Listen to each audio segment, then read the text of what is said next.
Travel with শ্রীলগ্নার একটা নতুন ভিডিওয়ে আপনাদের সবাইকে স্বাগত জানাই। হ্যাঁ, আজকে আপনাদের এমন একটা সুন্দর জায়গায় আমি নিয়ে যাব যেখানে রাস্তার দুপাশে আপনারা ডান দিকে বাঁ দিকে চোখ ঘোরালেই দেখতে পাবেন শুধুমাত্র মন্দিরের সারি। হ্যাঁ, এতক্ষণে নিশ্চয়ই ধরেই ফেলেছেন আমি কোথায় এসেছি। মন্দিরময় পাত্রা যেটা বলা হয়, যেটার ঐতিহাসিক গুরুত্ব অপরিসীম।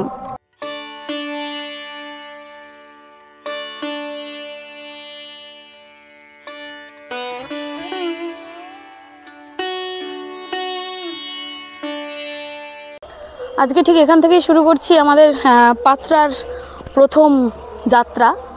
আমার ডান দিকে এটা হচ্ছে কাঁসাই নদী, অনেকটা দূরে চিতা জ্বলছে। চিতাটা দেখেই আমি ভাবলাম হয়তো শ্মশান হবে। স্থানীয় একজন মানুষ তিনি জানালেন হ্যাঁ এটা সত্যিই শ্মশান, তবে ক্যামেরায় অতটা আসবে না, অনেক দূরে আমি চোখের লেন্স দিয়ে দেখতে পাচ্ছি।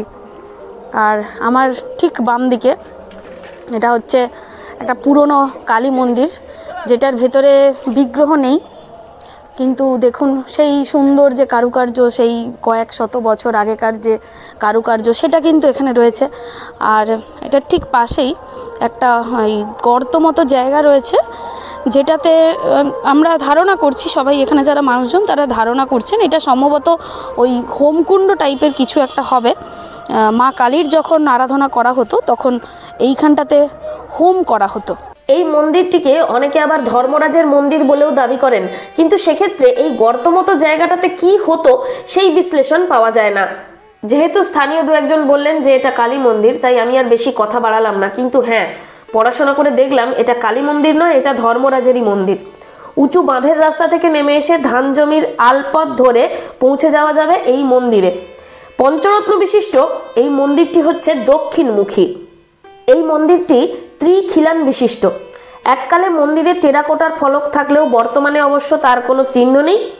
আগে মন্দিরের চতুর্দিকে যে অপূর্ব পঙ্খের কাজ ছিল তা বর্তমানে মন্দিরের সামনে কিছুটা দেখা যায়, তবে মন্দিরে কোনো প্রস্তর ফলক নেই। বর্তমানে এই মন্দিরটি রয়েছে ভট্টাচার্য পরিবারের তত্ত্বাবধানে। এর মধ্যে যে বিগ্রহটি রাখা ছিল তা বর্তমানে উধাও। জানতে পারলাম চোরেদের হাত থেকে বিগ্রহকে বাঁচাতে সেটা ভট্টাচার্য পরিবারের ভবনেই রাখা হয়েছে। এবার ধর্মরাজের মন্দির থেকে কিছুটা এগিয়ে আসুন, তারপরে বাম দিকে তাকান। বাম দিকে তাকালেই চোখে পড়বে এই দালান মন্দিরটি। এই দিকে যতগুলো মন্দির রয়েছে সবটাকে বলা হয় কালাচাঁদ কমপ্লেক্স। সমতল ছাদ বিশিষ্ট এই মন্দির কালাচাঁদের দালান কোঠা হিসেবে পরিচিত। কালাচাঁদের দালান তৈরি করেন পাত্রার মজুমদারেরা। বাঁধের একদম গায়ে থাকার ফলে মন্দিরের প্রবেশপথ অনেকটাই নিচে। মন্দিরটিতে 3টি ঘর বা কুঠুরি রয়েছে। এর মধ্যে দুদিকের 2টি ঘরে থাকতো বিগ্রহ। পূর্ব দিকের কুঠুরিতে থাকতেন লক্ষ্মী জনার্দন এবং পশ্চিম দিকের কুঠুরিতে থাকতেন কালাচাঁদজি। বর্তমানে অবশ্য পরিবারের সদস্যরা বিগ্রহগুলিকে নিজেদের কাছে নিয়ে চলে গেছেন। কালাচাঁদের এই দালানের মন্দির দেখে একটু বাঁ দিকে আরও নেমে যান, সেখানে গেলে দেখতে পাবেন 3টি আটচালার শিবের মন্দির। এই মন্দিরের সবকটাই পূর্বমুখী এবং একটা সমান্তরাল সারিতে আলাদা আলাদা ভিত্তির ওপর গড়ে উঠেছে। টেরাকোটার যে কাজ তার মধ্যে শুধুমাত্র ফুলের নকশার কয়েকটা প্যানেল দেখা যায়, তবে শেষ মন্দিরটাতে প্রবেশদ্বারের ওপরে কিছুটা পঙ্খের কাজ অবশ্য চোখে পড়ে, তবে সবকটাই কালের নিয়মে এখন বিলুপ্তির পথে।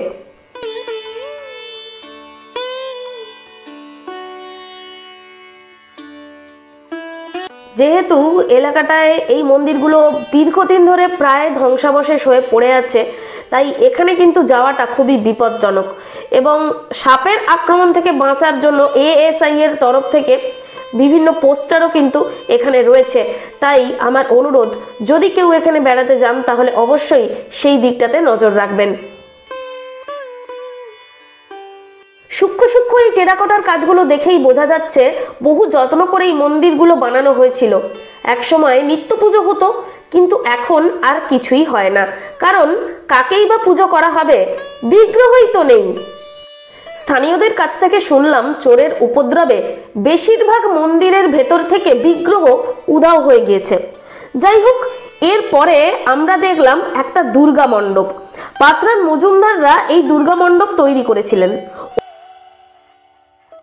অন্যান্য মন্দিরের থেকে এটা আলাদা শুধুমাত্র মন্দিরের উপকরণের কারণে। পাত্রার বাকি মন্দিরগুলো যেখানে ইট এবং টেরাকোটার শিল্পে তৈরি, সেখানে এই দুর্গা মণ্ডপটা তৈরি করা হয়েছে আগাগোড়া মাকড়া পাথরে। মাকড়া পাথর মানে যেটাকে আমরা চলতি ভাষায় বলি ঝামা পাথর, আর ভূগোল যারা পড়াশোনা করতে পছন্দ করেন তারা বলবেন ল্যাটেরাইট। জমিদারির আমলে এই দুর্গা মণ্ডপটাতে খুব নাকি জাঁকজমক করেই দুর্গাপুজো হতো, কিন্তু বর্তমানে গিয়ে যেটা দেখলাম এই দুর্গা মণ্ডপটাই সবচেয়ে বেশি ক্ষতিগ্রস্ত। স্থানীয় গ্রামবাসীরা নাকি অনেক দিনই এই মন্দিরের দেওয়াল থেকে ঝামা পাথরের অংশগুলো খুলে নিয়ে গেছেন। বর্তমানে তাই ছাদহীন এই দুর্গা মণ্ডপটা শুধুমাত্র 4 দেওয়ালের ভিত্তিতে কোনো রকমভাবে দাঁড়িয়ে রয়েছে। আমি এই মুহূর্তে যে ছবি আপনাদের সামনে তুলে ধরছি সেটা দেখে নিশ্চয়ই এই কথাটার সত্যতা আপনারা বুঝতেই পারছেন। এই কালাচাঁদ কমপ্লেক্সটা শেষ হলো, এই কালাচাঁদ কমপ্লেক্সের ঠিক উল্টো দিক থেকে শুরু হয়ে যাচ্ছে নবরত্ন মন্দির কমপ্লেক্স। মানে ধর্মরাজ মন্দির থেকে বেরিয়ে পূর্ব দিকে পাকা রাস্তা ধরে মিনিট 2 হাঁটার পরেই ডান দিকে অর্থাৎ বাঁধের দক্ষিণ দিকে দেখতে পাওয়া যায় পাত্রার অন্যতম শ্রেষ্ঠ নবরত্ন মন্দির, যা নাকি শুরু থেকেই পরিত্যক্ত এবং জনশ্রুতি অনুসারে অভিশপ্ত। তবে এএসআই এর তরফ থেকে এই শব্দটাতে তীব্রভাবে আপত্তি জানানো হয়েছে, কারণ এটা ঐতিহাসিক নিদর্শন হিসেবে বিবেচিত হওয়া উচিত।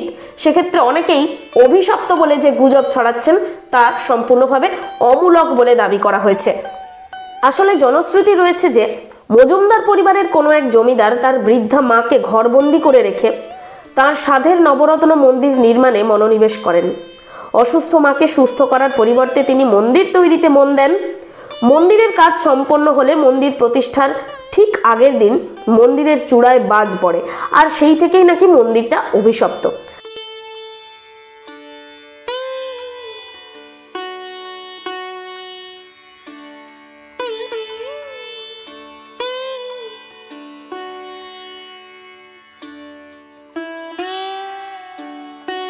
বারবার বাঁধ বাঁধ বলে যে জায়গাটাকে বলছি সেটা এখন পিচের রাস্তা, মানে বাঁধের ওপর পিচের রাস্তা নির্মিত হয়ে গেছে, আর পিচের রাস্তা থেকে অনেকটাই নিচে এই দুটো মন্দির কমপ্লেক্স।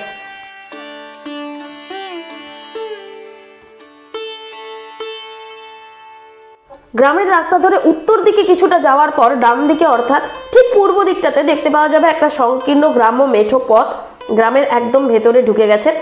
এই পথ ধরে কিছুটা গেলেই বন্দ্যোপাধ্যায়দের বাড়ি চোখে পড়বে এবং তাদের এই বাস্তু বাড়িকে ভিত্তি করেই তার চারপাশে কয়েকটি মন্দিরও আপনাদের চোখে পড়বে। এই জায়গাটাকে বলা হয় রাসমঞ্চ কমপ্লেক্স। প্রথমেই রাস্তার ঠিক ডান দিকে দেখতে পাওয়া যাবে 3টি পূর্বমুখী পঞ্চরত্ন মন্দির। এই মন্দিরগুলির প্রত্যেকটারই উচ্চতা এবং আকার ঠিক সমান মাপের। বলা হয় মন্দিরগুলি প্রতিষ্ঠা করেন পাত্রার বন্দ্যোপাধ্যায় পরিবারের সদস্যরা। এই মন্দিরগুলির প্রথম অর্থাৎ উত্তর দিকের মন্দিরের ওপরে রয়েছে প্রতিষ্ঠা ফলক। সে থেকেই জানা যায় মন্দিরটি তৈরি হয় 1738 শকাব্দ অর্থাৎ ইংরাজি 1817 খ্রিস্টাব্দে। স্থানীয়রা বলেন যে এই মন্দিরের একটা মহিমা রয়েছে, মন্দিরগুলো খুবই জাগ্রত। আর জাগ্রত বলেই নাকি চোরের দল এখনো পর্যন্ত এই মন্দিরের বিগ্রহে থাবা বসাতে পারেনি। আগে যা ছিলেন তার 4 ভাগের 1 ভাগ 3 ভাগ নষ্ট, রথঘর চুরি, ঠাকুরগুলো এখনও রয়েছে জলজান্ত, ঠাকুর চুরি করতে কেউ পারে না, বুঝতে পারছেন। কাছারি বাড়ির 4 ভাগের 1 ভাগ ওইটা রাসমঞ্চ, কাছারি বাড়ির দুধারে 2টো শিব ঠাকুর মন্দির, দেবাদিদেব মহাদেব পঞ্চরত্ন শিব মন্দির, পাথরা 8 নম্বর। এই পঞ্চরত্ন মন্দিরের মানে এখানে এখনো এটা খুব জাগ্রত না? হ্যাঁ জাগ্রত, 15-16 দিনে মিলেও ঠাকুর হিলাতে পারবেন না, এত জাগ্রত। আর যদি কাঁসাইধারা মুচুন্দারদের ফ্যামিলি হতো তাহলে একটা ঠাকুরও এখানে থাকতো না। এখানে একমাত্র সব চুরি হয়নি না, এসছে ওই যে লাস্টে যে দেখলেন কাচারি বাড়ির ধারে, ওটা জ্যাক রোড দিয়ে ভেঙে দিচ্ছে, জ্যাক রোড দিয়ে চুরি করার জন্য এসছিলেন, কিন্তু ঠাকুর তুলতে পারে না। ঠাকুর ঠিক আছে, বুঝতে পারছেন। যা ছিল তার 4 ভাগের 1 ভাগ এখন ইয়াসিন পাঠান রেখেছেন উনি। এই তো সামনে আছে, এখানে আছে পান্নাবাজার 3তলা এসি ঘর আছে, মৃত্যুঞ্জয় বন্দ্যোপাধ্যায়। ওর বড় ছেলের নাম সুমন জুয়েলারি, হাতলকা সোনার রূপার দোকান। আপনি কি করেন এখানে? আমি এই তো ঝাঁটপাট দিই আর বাবুদের কাছে ভিক মাগি আর কি। আমার অশোক দোলই। আমার নার্ভের অসুবিধা, আর কর্ম করতে পারিনি, নাহলে টাউনে সবজি নিয়ে যেত। এখানকার বেশিরভাগ মন্দিরের একটা বিশেষত্বটা কি না, একটু এগিয়ে এগিয়ে এলে আমি বলতে পারি। এই বিশেষত্বটা হচ্ছে যে মাটি থেকে এই মন্দিরের মানে অনেকটা নিচে অবস্থিত, মানে প্রত্যেকটা হচ্ছে মাটি থেকে সিঁড়িটা দিয়ে এইভাবে নামতে হবে, নামলে তারপরে এরকম একটা ফাঁকা জায়গা পাবেন। একদম পাত্রায় ঢোকার মুখে যে মন্দিরগুলো ছিল সেই মন্দিরগুলো ঠিক যেরকম সিস্টেম, এখানেও ঠিক একই রকম সিস্টেম। এই মন্দিরগুলোতে যেটা আমরা জানলাম যে এখানে মহাদেবের লিঙ্গ রয়েছে, শিবলিঙ্গ রয়েছে, খুব জাগ্রত মন্দিরগুলোর যে স্থাপত্য সেইগুলো খুবই সুন্দর, টেরাকোটার কিছু কাজ রয়েছে। আর এখানে যেটা বলা হয় যে এখানে একটা পঞ্চমুণ্ডির আসন রয়েছে। পঞ্চমুণ্ডির আসন অর্থাৎ যেখানে যারা তন্ত্র সাধনা করেন সেই তন্ত্র সাধনার যে উচ্চ মার্গ, যে আসনে বসে তারা সেই উচ্চ মার্গটা লাভ করতে পারেন, সেটাকে বলা হয় পঞ্চমুণ্ডির আসন। তো এখানে হচ্ছে একটা পঞ্চমুণ্ডির আসন রয়েছে, এটা সবটাই শোনা কথা, সবটাই শুনলাম। আর যদি আপনারা একটু বাম দিকে দেখেন, আমি একটু বাম দিকে দেখাতে বলবো, একটু যদি বাম দিকটাতে দেখেন তাহলে দেখুন প্রত্যেকটা মন্দিরের দুপাশে হচ্ছে দ্বাররক্ষী। দ্বাররক্ষীটাকেই দেখা যাচ্ছে, দ্বাররক্ষী প্রত্যেকটা মন্দিরের পাশে কিন্তু আলাদা আলাদা দ্বাররক্ষী। দেখুন এইখানে একরকম একটা ভঙ্গির দ্বাররক্ষী, আবার ঠিক তার পাশে আরেকটা ধরনের, যদিও ভেঙে ভুঙে গেছে, কিন্তু যেটুকু দেখে বোঝা যাচ্ছে মানে আগেকার দিনে সেই সৈন্যরা হতো না, যারা একজনের হাতে ঢাল তলোয়ার থাকবে, একজনের হাতে বল্লম থাকবে, ঠিক এরকম। আবার চলে আসুন পাশের মন্দিরটাতে আসুন, এটা তো দেখলেন, এবার পাশের মন্দিরটাতে চলে আসুন। পাশের মন্দিরে দেখুন অন্য অস্ত্র, এটা বোধহয় বন্দুক টাইপের কিছু একটা, আমি ঠিক বুঝতে পারছি না, আমার মনে হচ্ছে কিন্তু বন্দুক টাইপের কিছু একটা, বা কি জিনিসটা, কি অস্ত্রটা আমি ঠিক এখনো ধরতে পারছি না। এই মন্দির চত্বর থেকে বেরিয়ে আরও একটু পূর্ব দিকের পথে হাঁটতে হবে, সেখানে রয়েছে কাছারি বাড়ি। কাছারি বাড়ি আসলে বন্দ্যোপাধ্যায়দের বসত বাড়ি, এখন পুরোটাই ভগ্নস্তূপে পরিণত হয়েছে, ছাদ নেই, শুধুমাত্র দেওয়ালগুলি কোনো ক্রমে টিকে রয়েছে। তবে যেটা স্থানীয়দের কাছ থেকে জানতে পারলাম, 30-40 বছর আগে তখনও নাকি বন্দ্যোপাধ্যায়রা এই বাড়িটিতেই বসবাস করতেন, কিন্তু এত তাড়াতাড়ি কি করে বসত বাড়ির এই হাল হলো সেটা অবশ্য আমি ভেবে পেলাম না। এখানে একজন মানুষের কথা উল্লেখ না করলেই নয়। এই যে কাছারি বাড়ি বা অন্যান্য মন্দির যেগুলি ঐতিহাসিক নিদর্শনের মধ্যে অন্যতম, সেগুলি শুধুমাত্র টিকে রয়েছে স্থানীয় এক বাসিন্দা, ইতিহাসপ্রেমী মোহাম্মদ ইয়াসিন পাঠানের উদ্যোগে। আজ থেকে প্রায় 50-52 আগে তিনি যে লড়াই শুরু করেছিলেন, তার ফলস্বরূপ এখনো পর্যন্ত আমরা এই ঐতিহাসিক নিদর্শনগুলি ছুঁয়ে দেখতে পারছি। ইয়াসিন পাঠান মহাশয়ের লাগাতার আন্দোলনের ফলে এখন প্রত্যেকটি ঐতিহাসিক নিদর্শন এএসআই তাদের নিজেদের তত্ত্বাবধানে রেখেছে। কাছারি বাড়ি থেকে বেরিয়ে আরও একটু হাঁটা দিলাম। এটার ঠিক দক্ষিণ পূর্ব কোণে, মানে ঠিক পেছন দিকটায় রয়েছে একটা রাসমঞ্চ। বন্দ্যোপাধ্যায়দের তৈরি এই রাসমঞ্চ আকৃতিগত দিক থেকে অষ্টকোণাকার, মানে এর 8টা কোণ রয়েছে এবং উঁচু একটা ভিত্তি বেদির ওপর প্রতিষ্ঠিত।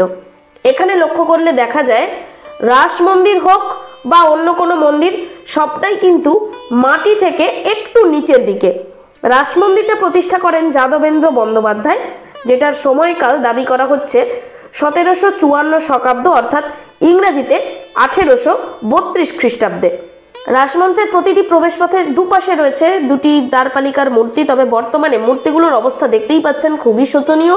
কোনোটার মাথা নেই, কোনোটার হাত নেই, মনে হচ্ছে যেন সেগুলিকে তুলে ফেলার জন্যই যেখানে সেখানে আঘাত করা হয়েছে। পাত্রার ঐতিহাসিক গুরুত্ব সম্পর্কে তো আর নতুন করে কিছু বলার নেই, সবাই জানেন যে পাত্রাটা ঐতিহাসিকভাবে কতটা গুরুত্বপূর্ণ, কিন্তু তার সঙ্গে সঙ্গে এখানকার যে একটা প্রাকৃতিক সৌন্দর্য আছে সেটা সম্পর্কে কিন্তু আমরা অনেকেই ওয়াকিবহাল নয়। আমিও ছিলাম না যদি আমি এখানে আসতাম। তো এখানে প্রথমে মন্দির দর্শনেই এসেছিলাম, কিন্তু রাস্তা দিয়ে হাঁটতে হাঁটতে দেখলাম একটা সুন্দর পার্ক এখানে হয়েছে। আর এই যে আমার ঠিক পেছনে দেখুন পার্কটা রয়েছে, সামনে দিয়ে বয়ে যাচ্ছে কাঁসাই নদী। যেটাকে বলা হয় কংসাবতী নদী। আমরা জানি যে গোটা পশ্চিম মেদিনীপুর জুড়ে কিন্তু বিভিন্ন জায়গায় কংসাবতী নদী বয়ে গিয়েছে, আর কাঁসাই নদীর ঠিক একদম পাশেই এখানে বিউটিফিকেশন করা হয়েছে সরকারের তরফ থেকে। আসলে আগে কিন্তু এখানে পর্যটকেরা ঠিক তেমনভাবে আসতেন না, কিন্তু এখন অনেক পর্যটক এই পাত্রা সম্পর্কে আগ্রহ দেখাচ্ছেন। শুধু যে মানুষ এখন ইতিহাস বুঝতে আসেন তা তো নয়, অনেকেই আসেন ছবি টবি তুলতে। তবে এটা আপনাদেরকে বলে রাখি যে এখানে কিন্তু ওই ছবি তোলা বা রিলস ফিলস বানানো এগুলো কিন্তু কঠোরভাবে নিষিদ্ধ। যেটুকু আসবেন, এইখানে আসবেন, এই পার্কে আসবেন, এখানে এসে জাগুজি করবেন। তো পার্কটা খুব সুন্দরভাবে সাজিয়ে তোলা হয়েছে। আমরা বাঙালিরা যারা সকালবেলা মর্নিং ওয়াক করি বা সন্ধেবেলা একটু ভ্রমণে আমরা বিশ্বাসী, তাদের ক্ষেত্রে কিন্তু একটি পার্কটা খুব ভালো লাগবে। মানে পুরো মন্দির টন্দির দেখে ফেললেন, তারপরে সূর্যটা যখন ঠিক অস্ত যাবে সেই সময় কাঁসাই নদীর তীরে মুখটা করে এই পার্কে বসে আপনারা প্রাকৃতিক যে সৌন্দর্য সেটাকে উপভোগ করতে পারেন। এমনিতে জায়গাটা বেশ শুনশান, পর্যটকদের তেমন কোনো আনাগোনা এখানে নেই। আসলে যে কোনো ঐতিহাসিক জায়গায়, বিশেষ করে আমি তাজমহলের কথা অবশ্য বলছি না, বিশেষ করে আমাদের এই রিজিওনাল লোকাল যে সমস্ত হেরিটেজ সাইটগুলো রয়েছে সেখানে গেলে আপনারা দেখবেন যে খুব বেশি মানুষজনের হুড়োহুড়ি নেই। আর কেন জানি না এই জায়গাগুলো আমার বেশ পছন্দ। তো বন্দ্যোপাধ্যায়দের যে মন্দিরটা দেখলাম সেই মন্দিরটা দেখলাম, তারপরে কাছারি বাড়ি, এই যে আমার ডান দিকে যেটা এখন দেখছেন এটা কাছারি বাড়ি, পাশে রয়েছে রাসমঞ্চ, সমস্ত কিছু দেখলাম। দেখে আমরা এখন বেরিয়ে যাচ্ছি। আপনারা কিন্তু নিজেদের মতামত অবশ্যই জানাবেন। আপনাদেরকে কিন্তু বলতে হবে যে এই ভিডিওটা আপনাদের কেমন লাগলো। মতামত জানাবেন কমেন্টে, কারণ platform is open to all, so please comment.